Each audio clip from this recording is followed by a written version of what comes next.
Hi, this is a lecture on statistics. First, we will look at presentation of data. There are many ways to present data, the simplest of which is called raw data. Now, raw data is simply the listing of all data points or observations. That is, if this were the observations being made, say this was the length of some object in maybe centimeters.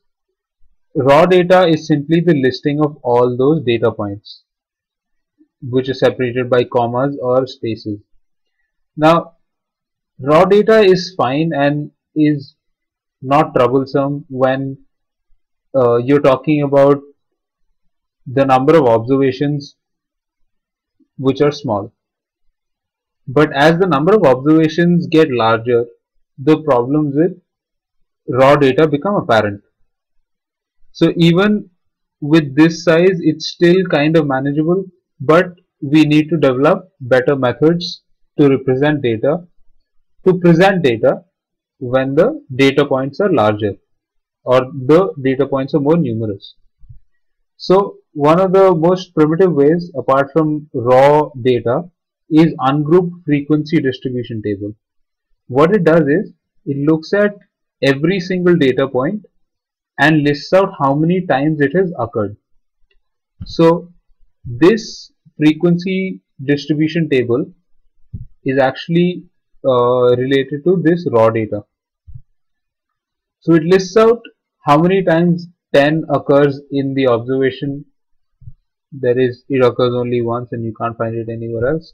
And similarly for all data points that are there. So 20 occurs once, 36 actually occurs 3 times, and let's see, it occurs once here, and then once here, and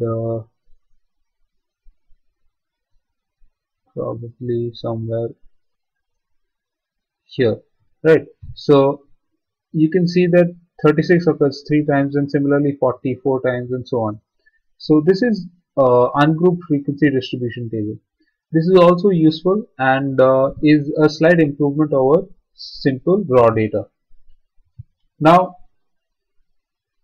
if you want to consider the frequency distribution table which gives weights of 38 students in a class, you could look at a table which looks like this, which is just collection of all the data points, or you could do something like this, which is to divide the weights into groups of say 31 to 35 kgs, 36 to 40 kgs, and so on, and look at how many students there are corresponding to each weight category, so to speak. So this is again a type of a frequency distribution table, which is also called group frequency distribution table, because this time you are making groups, right? So in this you have 31 to 35 kgs, 9 students. So 9 students weigh between 31 and 35 kgs, and 5 students weigh between 36 and 40 kgs, and so on. Now, one of the major problems with this type of representation is what happens if I bring in a student who weighs exactly 35.5 kgs. What is to be done? Because that student doesn't lie in here and that student doesn't lie in here either. So this student theoretically wouldn't be counted, but that is obviously not fair and wouldn't be a true representation of the data that is available. So to solve that problem, we have to make these intervals continuous so that they do not have gaps between them. So one way to solve that problem is to look at the upper limit and the lower limit of the groups. So the groups were ranging from 31 to 35 and the next one is 36 to 40. We have 31 to 35 and the next group is 36 to 40. So what you can do is look at these two and look at the difference between them. That is 36 minus 35, which is equal to 1.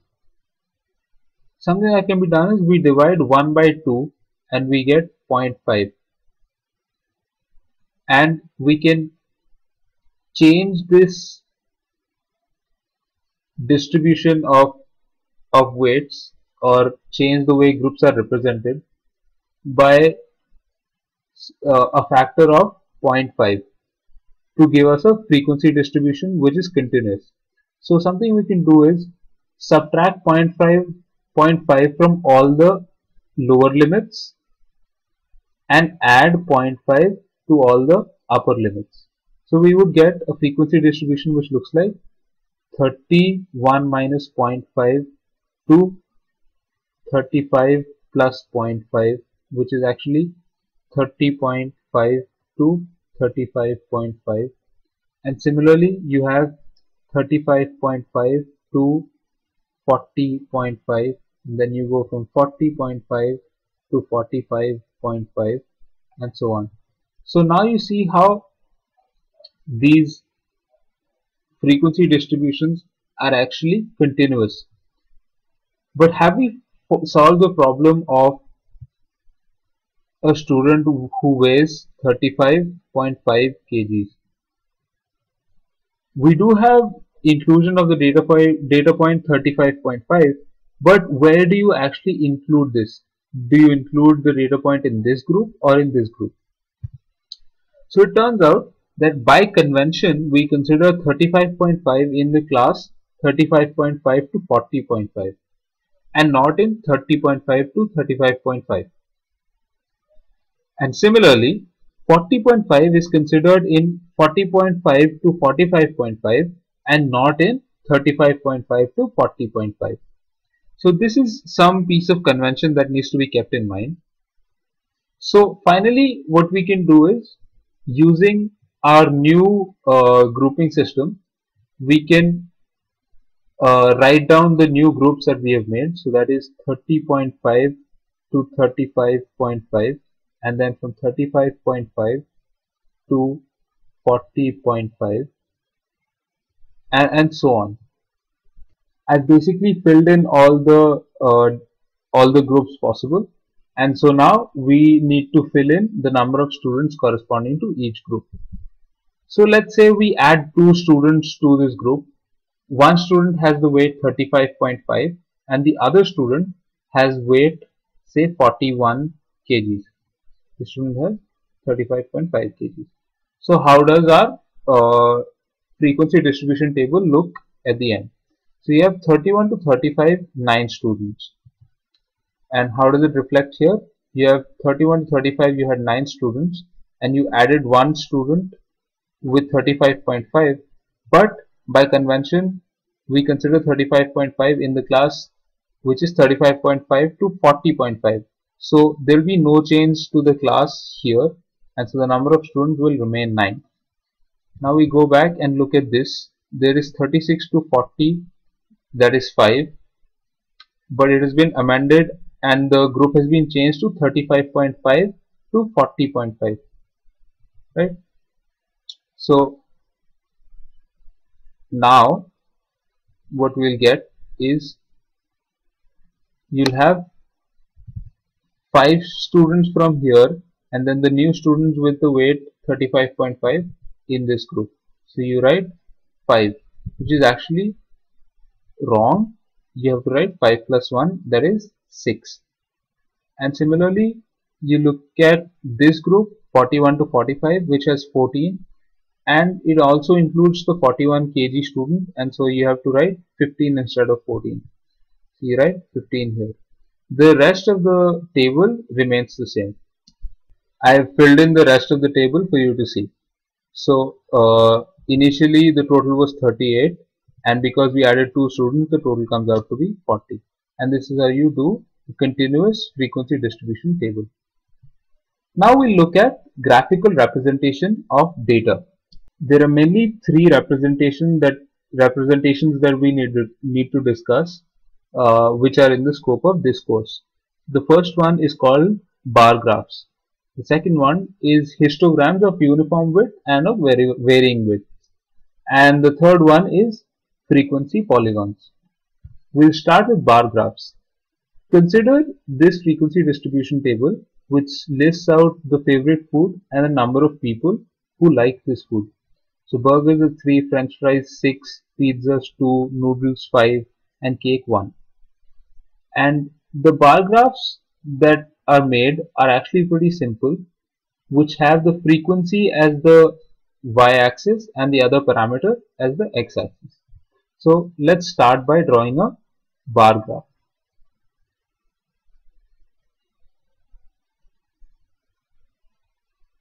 So you have frequency here. So you start from 1. You need to look at the range. The range is from 1 to 6. 6 is the maximum.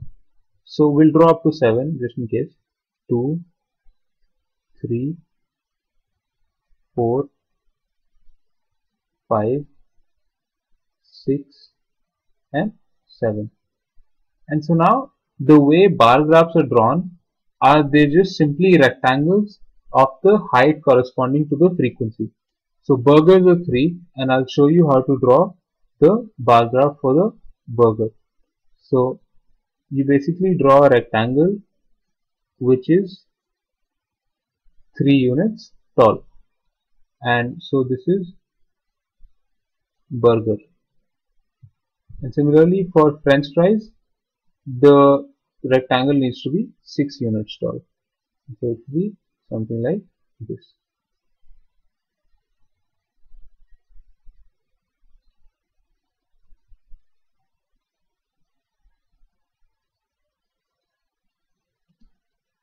I'll fill in the rest of the data points.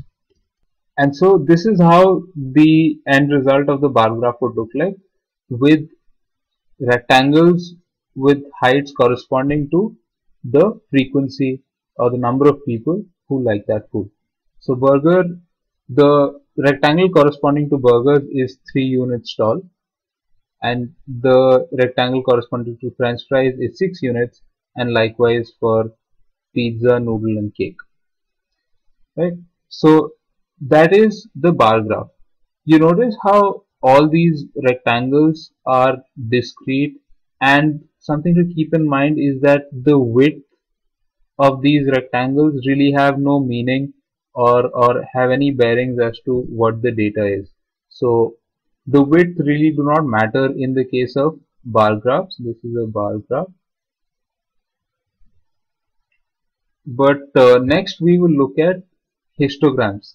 Histograms will look visually very similar to bar graphs, but you'll see how they are different from bar graphs. So the first thing we need for a histogram is a continuous grouping or continuous frequency distribution. So 35, and then it starts with 35. The upper limit of the last group should be equal to the lower limit of the group in question. So this is a continuous frequency distribution, and let's see how to make the histogram. So again, like in all cases, we'll start with frequency on the y-axis. In this case, we forgot to name the axis. We should have named the axis here also. This is number of people, and this is favorite food. So in this case also, this is the frequency, and so this is the number of students, and we'll write number of students, and the x-axis is going to be the groups. So those are weights in kgs.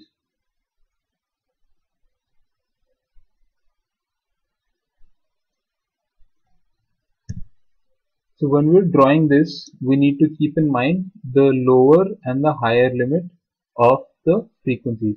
So we need to be able to represent 1 and 12 well on the table. So let's consider distributions with, say, gradings of 2, 2, 4, 6, 8, 10, 12, 14. And in this case, as I said, you will discover that the width of the rectangles is actually important. I'll show you how. So the weight category starts from 30 kgs. So what we can do is, in order to not waste space drawing 0, 10, 20 and up until 30, we can simply skip that directly to 30 by drawing what is called a kink, Ki and K. So this kink indicates that there is no data point, or the axis before 30 is not relevant because the data point is not available for that. So we'll start with 30 and we'll draw gradations. This is 35, 40, 45, up until 55, 50, and 50. And so 30 to 35 it's 9, 30 to 35 it's somewhere here. So again we draw a rectangle.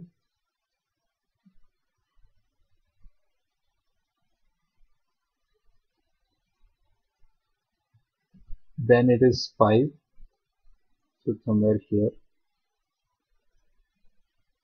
So you notice how in this case it's actually continuous. There's no gap like in the case of bar graphs where there is a gap between every single entry. Here there is no gap because the uh, groups are continuous. So the next one is 12.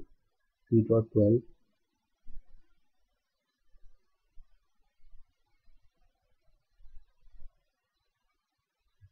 And the next one is 3.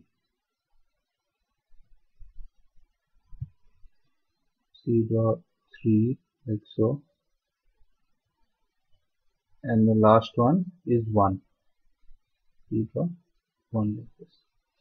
So I mean, these all should be obviously straight lines. I do not have the aid of a calculator, of a ruler, or a graph paper, so I have done the best I can. But obviously, these need to be straight lines as these are rectangles. And so, the width in these cases is actually important and represent the width of the class. In this case, the width of every single group is actually equal. You can calculate the width of a group or the class by simply calculating the difference between the upper limit and the lower limit. So this is 35 minus 30 equal to 5. So the width of the class in this case is 5, and it is actually equal in all the classes. And so that's what the width of the rectangles in a histogram means.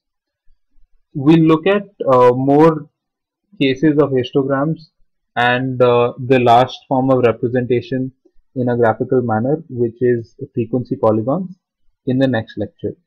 And we'll also look at central tendencies and measuring central tendencies using 3 different methods.